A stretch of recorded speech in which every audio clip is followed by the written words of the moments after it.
Yeah, my talk will be on changes in the aortic morphology with thoracic aneurysm.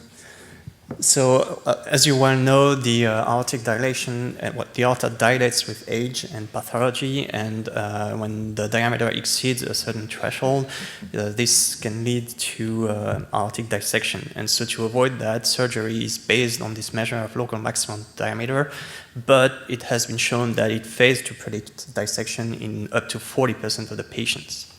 And a recent study in CT has shown that significant elongation of the aorta happens in dilated patients, and that elongation is an independent predictor of dissection as well.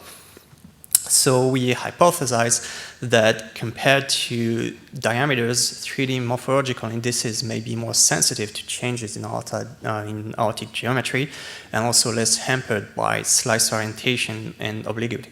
So as you can see on your left, it's fairly easy to see that there are some morphological changes and that the diameter might be a good predictor of dissection.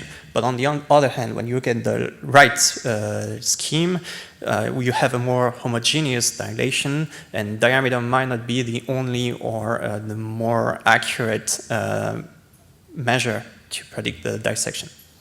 So we studied 4 groups of patients, 4 groups. So we had healthy controls, hypertensive patients, where it has been shown that there is a dilation of the aorta, but in a subclinical way.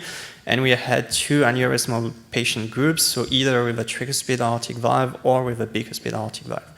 As expected, our hypertensives had higher blood pressure than controls, and our aneurysmal patients with tricuspid valve were slightly older than controls and had also a higher blood pressure. All patients underwent MR of the whole thoracic aorta, either in a 3D SSFP sequence on a 1.5 magnet, Siemens magnet, or in a 3D SPGR sequence in a 3T magnet. And they were analyzed by a custom software which performs a semi-automatic segmentation. So the user first inputs 7 anatomical landmarks from the sinotubular junction to the celiac trunk. Then the aortic center line is automatically interpolated between these landmarks and is used as an initialization for 3D segmentation using active controls. At the end of the segmentation, the aortic center line is repositioned at the center of the segmentation, and the aorta is automatically divided into 4 segments, so the ascending the aorta, the arch, the descending aorta, and the abdominal aorta.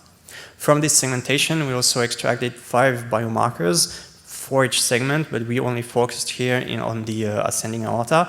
So we have 2 parameters extracted from the segmentation, the maximal diameter and the volume, and 3 from the aortic center line, so the length of the aortic center of the ascending aorta, the total curvature, which measures how much the aorta bends, and the tortuosity, which measures its deviation from the straight line.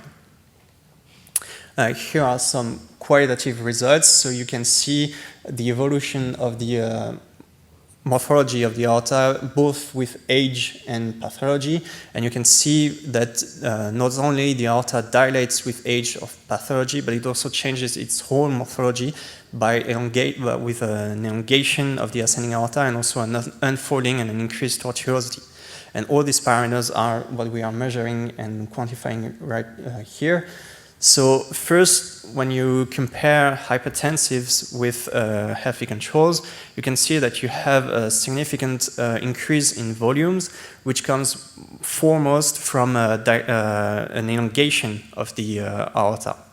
And what's interesting is that this increase in volumes remains significant after an adjustment for BSA, which is not the case for the increase in diameter or the elongation.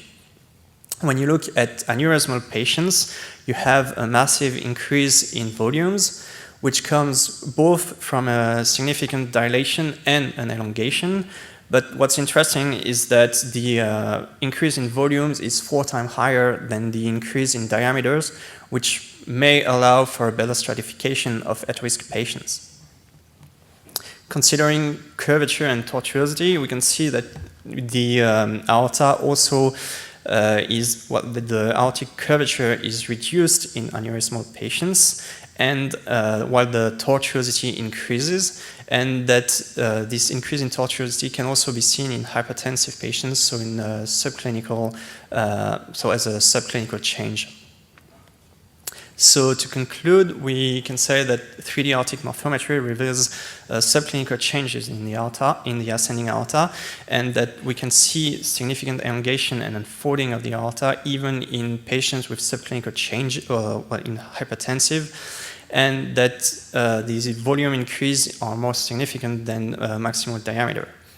One limitation of this study is that it's cross-sectional, so we would need a larger longitudinal studies to confirm the full clinical values of these parameters. With that, I would like to thank all my co-workers and co-authors, and thank you for your attention.